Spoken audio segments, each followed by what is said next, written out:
Hello guys, ఇవాళైతే Kanuma పండగ కదా. కనుమ పండగ అంటేనే పాడి పశువులకి మనం అయితే పూజిస్తామన్నమాట ఇవాళ. అందుకోసం మేమైతే మా అక్క వాళ్ళ అత్తమ్మ వాళ్ళ ఇంటికి వచ్చాము. మా అక్క వాళ్ళకైతే పశువులు అవి ఉన్నాయన్నమాట, ఆవులు. ఆవి లక్ష్మీదేవితో సమానం కదా, అందుకని లక్ష్మీదేవిలాగా పూజిస్తామన్నమాట. ఇంట్లోకి తీసుకొచ్చి నిప్పట్లు, హారతి అవన్నీ ఇస్తాము.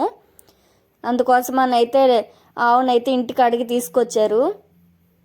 మేమైతే కొంచెం భయపడ్డాము, ఎప్పుడు దాని దగ్గరకు వెళ్ళలేదు కదా. అందుకని పిల్లలకైతే బాగా అలవాటు అయిపోయింది కదా, అక్కడే ఉంటారు కదా. అందుకని వాళ్ళైతే భయం లేకుండా హాయిగా ఆడుకున్నారు వాటితోటే.